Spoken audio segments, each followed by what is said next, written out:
Shalom para pemirsa di seluruh tanah air atau di mana saja saat ini Anda berada. Senang sekali kita rasanya untuk dapat berjumpa kembali dalam mempelajari firman Tuhan. Dan kami berharap Anda pada saat ini dalam keadaan berbahagia bersama Tuhan. Baik para pemirsa yang kami kasihi dan kami cintai, seperti biasa untuk membahas firman Tuhan ini, khususnya mengenai Roh Nubuat, akan dipimpin oleh Bapak Pendeta Egultom. Shalom Pak Pendeta. Shalom Bu. Sehat Pak untuk hari ini. Sehat. Salam juga untuk para pemirsa. Ya, baik Pak Pendeta. Seperti biasa Pak, kita akan meneruskan pelajaran kita ya Pak ya. Dan kali ini judulnya adalah kuasa memilih yang ketiga. Nah pertanyaannya nih Pak, yang kami berikan kepada Pak Pendeta, kalau Allah telah memberikan kebebasan ya Pak ya bagi setiap orang untuk menentukan pilihannya sendiri, apakah ada yang Allah bisa buat menolong manusia untuk dapat memilih yang benar dan yang selalu menguntungkan manusia, sehingga dengan demikian manusia dapat terhindar dari malapetaka dan kehancuran Pak Pendeta? Ya, baik, memang benar Allah sudah memberikan kebebasan memilih, menentukan pilihan itu, dan tidak bisa dipaksa untuk tidak memilih, tetapi Tuhan sudah memberikan kebebasan memilih kepada manusia. Itulah rencana Tuhan sejak semula. Dan itu makanya dikatakan Tuhan mencipta manusia itu menurut gambarnya. Jadi manusia ini mempunyai sifat seperti Allah. Dia mengerti hal-hal yang ilahi. Namun Tuhan juga bisa menolong manusia itu untuk membuat pilihan yang benar dan tepat. Menolong. Nah, untuk itulah kita pelajari tugas dari Rohul Kudus Tuhan. Roh Tuhan bekerja di dalam setiap hati manusia untuk menolong, membisikkan, menganjurkan hal-hal yang baik, hal-hal yang benar. Tetapi itu hanya bersifat untuk berbisik, ya, membujuk. Dan manusia ini mau nggak, terserah dia.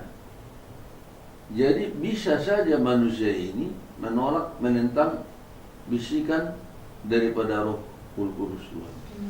Itu makanya dikatakan di dalam, kalau Ibu bisa tolong, Matius 12 ayat 32. Ya. Apa dikatakan Yesus di situ? Matius 12 ayat 32 bunyinya, Ya. apabila seorang mengucapkan sesuatu menentang anak manusia, ia akan diampuni. Tapi jika ia menentang Roh Kudus, ia tidak akan diampuni. Di dunia ini tidak, dan di dunia yang akan datang pun tidak. Jadi kita lihat di sini, menentang anak manusia diampuni. Menentang Roh Kudus ini membujuk, menganjurkan, memimpin, dan memberi kekuatan untuk mengalahkan dosa. Tapi kalau manusia ini menentang, akhirnya apa yang terjadi? Dia akan ditinggalkan. Nah, kalau seseorang sudah ditinggalkan oleh Roh Kudus, nah dia berarti tidak ada lagi kekuatan untuk mengalahkan dosa. Jadi di sini kita lihat disebut dosa yang tak bisa diampuni, itu berarti adalah dia sudah ditinggalkan oleh Roh Kudus, oleh sebab dia terus menerus menolak dan menentang. Itu makanya dijelaskan di dalam Kisah Rasul 7 ayat 51. Bisa dapat kemana dikatakan Bu? Ya. Kisah Rasul 7 ayat 51 bunyinya, hai orang-orang yang keras kepala dan yang tidak bersunat hati dan telinga, kamu selalu menentang Roh Kudus. Sama seperti nenek moyangmu, demikian juga kamu. Nah, di sini ada kata kamu selalu menentang, ya. selalu terus-menerus menentang. Akhirnya bagaimana? Kalau selalu menentang, akhirnya ditinggalkan oleh Rohul Kudus. Nah, kalau sudah ditinggalkan Rohul Kudus, inilah yang disebut dosa menantang Rohul Kudus, tidak bisa diampuni lagi. Artinya dia tak mampu lagi untuk mengalahkan dosa itu. Terus-menerus dia melakukan dosa itu, karena terus-menerus melawan. Padahal, saudara pemirsa, kita harus tahu bahwa hanya oleh kuasa Rohul Kuduslah seorang manusia itu dapat mengalahkan dosa dan kejahatan, sehingga dikatakan oleh kuasa Rohul Kuduslah seseorang bisa bertobat, meninggalkan jalan-jalannya yang jahat, dan dia boleh menjadi seorang yang soleh, penurut kepada Tuhan. Jadi satu ingatan kepada kita sekarang, Rohul Kudus itu masih bekerja, membujuk, merayu, menuntun, dan memberi kekuatan supaya kita bisa menang terhadap segala apa? Dosa dan kejahatan. Jadi Alkitab berikan peringatan kepada kita di dalam buku Efesus 4 ayat 30.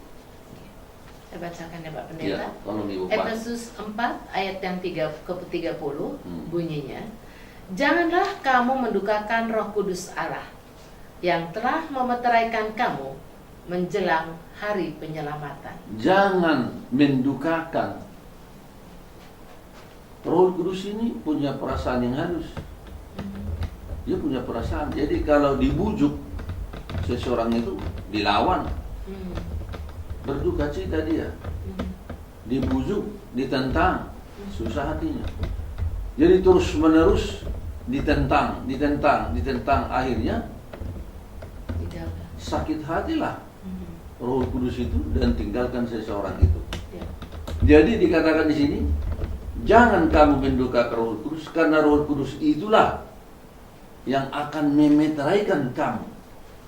Dimeteraikan, dikokohkan, disahkan menjadi anak Allah oleh kuasa Roh Kudus. Jadi kalau Roh Kudus sudah tidak ada lagi di dalam seseorang itu, dia tak mungkin dimeteraikan. Nah, saat pemeteraian itu adalah sekarang. Jadi sekarang ini Roh Kudus itu tetap membujuk kita agar kita boleh bertobat dari jalan-jalan kita yang benar. Dan juga Roh Kudus ini bekerja meyakinkan, mengajarkan kepada kita, ini jalan yang benar, ini jalan yang baik, ini kehendak Tuhan. Kita lawan, kita tentang, akhirnya kita tidak ada harapan lagi untuk selamat. Sementara orang yang selalu mau dengar-dengaran diberi kekuatan, terus menerus dia mendengar dan makin kuat, akhirnya dia bisa menang sepenuhnya terhadap dosa. Orang yang dengan sepenuhnya menang terhadap dosa dimeteraikan. Selamat ya Pak ya. Ya, makanya dikatakan di sini, Rohul Kudus memeteraikan kamu. Kapan? Menjelang hari penyelamatan. Sekaranglah sudah dekat waktunya. Yesus mau datang pada hari kiamat. Umat-umat Tuhan harus dengar-dengaran. Sebab bila mana Yesus nanti datang pada hari kiamat, tabiat umat Tuhan, orang-orang percaya ini harus didapati sempurna. Harus terpelihara sempurna, baik jasmani, pikiran, dan rohaninya. Nah, untuk itu sekaranglah proses pemeteraian itu. Sekarang Roh Kudus bekerja terus, bekerja keras di hati setiap orang. Apakah orang itu mau dengar, apa tidak? Baik Pak Pendeta. Gitu kita pertanyaan berikut nih Pak ya. Sampai di mana sih Pak kuasa Roh Kudus itu Pak? Ya. Saya baca dulu di sini satu kutipan di Saropezis halaman 671. Dia katakan begini. Roh suci sebagai oknum ketiga dari ketuhanan adalah satu-satunya pemberi kuasa kepada manusia agar dapat melawan dosa. Maka hal ini menjadikan kita harus benar-benar mengetahui akan pekerjaan roh itu bagi kita demi keselamatan kita sendiri. Satu-satunya oknum kita mengenal bahwa Bapa, Anak, dan Roh Kudus. Yesus sudah mati bagi kita, membuka jalan peluang untuk pengampunan. Dosa diampuni, artinya selamat. Tapi untuk menjadi seperti Yesus, di dalam tabiat, di dalam sifat, bisa membenci dan mengalahkan dosa dengan sempurna hanya dengan pertolongan Roh Kudus. Itu makanya dikatakan kita harus mengerti dengan benar apa pekerjaan Roh itu bagi kita untuk keselamatan kita. Jadi dikatakan di sini, kalau seseorang itu benar-benar menyadari pekerjaan Roh itu, maka setelah sekian lama ia menyatakan dirinya terus menentang membujukan Roh Kudus itu, tetapi akhirnya terus ditentang. Ada waktunya, ada panjang sabarnya, sehingga begitu meninggalkan Yesus. Nah inilah manusia tidak tahu, tidak menyadari bahwa dia sudah ditinggalkan oleh Roh Kudus. Nah sekarang kita bisa tahu nggak bagaimana sifat orang yang sudah ditinggalkan Roh Kudus? Orang itu masa bodoh, nggak peduli soal dosa dia senang, tidak peduli dia. Dia tidak hiraukan lagi keselamatan masa yang kekal. Ada kehidupan di balik daripada kubur ini. Ada janji-janji keselamatan untuk masa yang kekal. Tidak peduli saya itu. Penting saya hidup senang sekarang. Jadi artinya mati rasa dia sudah. Tidak ingin lagi untuk menjadi orang baik, menjadi orang yang soleh. Jadi saudara pemirsa, kita sekarang ini diberi Tuhan kesempatan untuk bertobat oleh bujukan, pimpinan dan tuntunan Roh Kudus Tuhan bekerja keras di hati kita semua. Jangan kita lawan. Sebab kalau kita lawan, ada waktunya meninggalkan kita. Nah, bila mana Roh Kudus meninggalkan kita, nggak ada lagi harapan untuk apa? Untuk selamat. Nah, inilah yang terjadi dulu pada zaman Nuh. Pada zaman Nuh itu, Tuhan memberikan kepada Nuh perintah, memberitahukan kepada semua manusia supaya diberitakan akan datang air bah, menghancurkan semua manusia dan makhluk-makhluk yang lain. Tetapi siapkan diri, bertobatlah, tinggalkan kejahatan. Sementara Nuh berkhotbah itu, Nuh juga diperintahkan Tuhan membangun satu bahtera. Dan Tuhan memberi cukup waktu bagi manusia supaya mendengar pekabaran itu dan bertobat. Tetapi manusia pada zaman Nuh itu mengeraskan hati. Pada saat waktunya habis, panggilan untuk bertobat habis, maka Tuhan menyuruh Nuh masuk ke dalam bahtera itu. Masuklah, yang tahu Nuh, masuk dia dengan keluarganya. Dan kita lihat siapa yang menutup pintu bahtera itu? Tuhan sendiri. Itu berarti pintu kasihan sudah tertutup kepada semua orang yang ada di luar bahtera itu. Nah, sementara itu, maka orang-orang di luar bahtera itu tidak menyadari nasibnya sudah ditetapkan untuk binasa. Nah, inilah yang kita perlu perhatikan sekarang, keadaan masa Nuh. Makanya di dalam Alkitab Yesus berkata di dalam Matius 24 ayat 38, apa dia berkata? Saya bacakan ya Pak Pendeta. Matius 24 ayat 38 bunyinya, sebab sebagaimana halnya pada zaman Nuh, demikian pula halnya kelak pada kedatangan Anak Manusia. Sebab sebagaimana mereka pada zaman sebelum air bah itu, makan dan minum, kawin dan mengawinkan, sampai kepada hari Nuh, masuk ke dalam bahtera. Dan ayat 39 ya Pak ya, saya teruskan. Dan mereka tidak tahu akan sesuatu sebelum air bah itu datang, dan mereka melenyapkan mereka semua. Demikian pula lah halnya kelak pada kedatangan Anak Manusia. Betul. Ini nubuatan Yesus sendiri. Sebentar lagi Yesus mau datang hari kiamat. Digambarkan keadaan manusia persis sama seperti zaman ini. Makan, minum, kawin, mawin, pesta, cari senang, buat segala sesuatu yang menyenangkan hati. Sementara mereka sibuk demikian rupa, mereka tidak hiraukan panggilan pertobatan. Bujukan-bujukan dari Roh Suci tidak dihiraukan.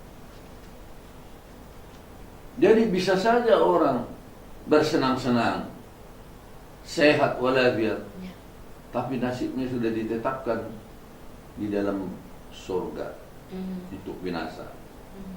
Nah, ini merupakan satu ingatan, teguran kepada kita yang hidup di dalam kemakmuran, kesenangan, mempunyai cita-cita untuk jadi ini, jadi itu, mengumpul harta, dan berbagai macam.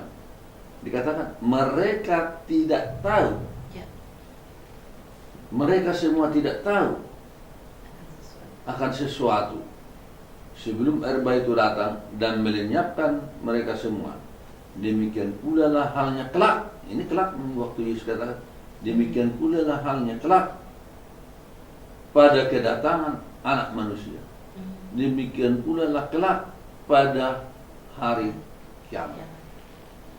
Jadi kita sekarang seperti tidak ada apa-apa. Cari sibuk sendiri, bekerja, bersekolah, cari uang, tapi lupa persiapan untuk hari kiamat. Jadi saudara pemirsa, kepada kita semua ingatan ini, teguran dan amaran ini, jangan lupa bahwa nasib kita sedang ditetapkan sekarang. Apakah kita mau menerima bujukan, amaran dan nasihat dari Roh Kudus berbisik di hati kita masing-masing?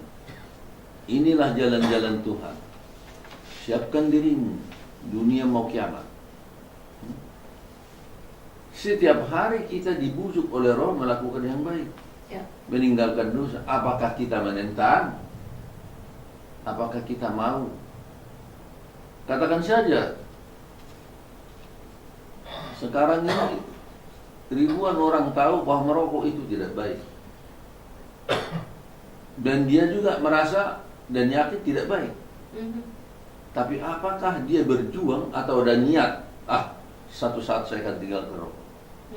Atau memang merasa walaupun dia yakin rokok itu tidak baik, tapi dia mengatakan saya akan lebih menikmati rokok ini, menjadi sahabat yang lebih akrab.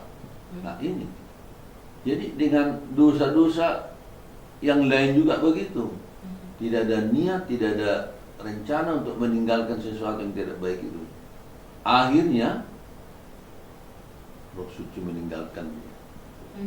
Roh Suci meninggalkan seseorang, tidak ada lagi minat, keinginan untuk hidup lebih baik, tetapi dia niat hidup lebih enak, lebih bersenang-senang, sementara masih hidup di dunia ini.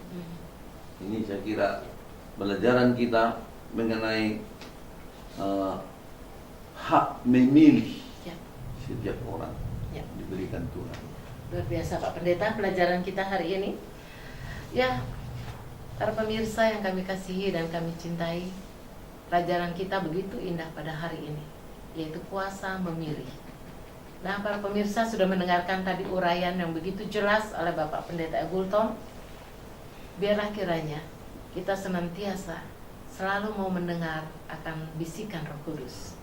Saya yakin dan percaya para pemirsa semua dan kami pun ingin dalam keadaan selamat. Biarlah pelajaran hari ini membawa kita semakin kita dekat kepada Tuhan. Dan biarlah Pak Pendeta, sebelum kita meninggalkan pelajaran ini, kita boleh mendoakan untuk para pemirsa dan untuk negara kita. Baiklah, kita berdoa. Ya Allah Tuhan kami, Maha Pemurah Penyayang Maha Pengampun, yang sangat mengasihi kami orang berdosa ini. Tuhan tak pernah menginginkan seorang pun binasa, tetapi semua boleh bertobat dan selamat. Amin. Maka Tuhan juga memberikan kuasa Roh Kudus, membujuk, memimpin, dan memberi kekuatan kepada kami orang berdosa untuk meninggalkan dosa dan kejahatan. Tolonglah Tuhan supaya kami dan semua pemirsa ini mengerti sekali bahwa sekarang hidup menjelang datangnya Tuhan Yesus pada hari kiamat. Roh Kudus bekerja keras membujuk kami, mengingatkan kami, memberikan amaran kepada kami supaya kami meninggalkan segala dosa dan kejahatan. Tetapi Tuhan nyatakan bagaimana keadaan Nuh. Manusia mengeraskan hati, akhirnya menentang Roh Kudus, dan Roh Kudus meninggalkan manusia dan akhirnya ditetapkan binasa, disapu bersih oleh air bah pada waktu itu. Yesus berkata hal yang sama akan terjadi kelak sebelum Yesus datang pada hari kiamat. Itulah sebabnya kami mempelajari sekarang ya Tuhan, kami dan semua pemirsa ini, supaya kami mempunyai ingatan. Saat ini kami dipanggil untuk membuat persiapan penyerahan kepada bujukan-bujukan Roh Kudus, supaya kami ternyata tidak menentang Roh Kudus dan akhirnya kami binasa. Oleh sebab itu kami berdoa, ya Tuhan, tolonglah pelajaran ini supaya kami benar-benar perhatikan, supaya kami boleh menggunakan hak pilih kami, tidak menentang Roh Kudus, tapi mau mendengar seruan dan bijakan Roh Kudus, dan akhirnya kami diberi kemenangan lengkap melawan segala dosa dan kejahatan oleh pertolongan kuasa ilahi-Mu, kuasa Roh Kudus yang bekerja keras dalam hati kami. Kami juga mendoakan akan negara dan bangsa kami ya Tuhan, supaya para pemimpin kami Tuhan berikan hikmat dari surga, dan mereka boleh menjalankan tugas mereka sesuai dengan petunjuk Tuhan. Dengarlah seruan kami ya Tuhan. Terima kasih, kami sudah berdoa dan bersyukur di dalam nama Yesus Kristus, Juru Selamat dan Penebus kami. Amin.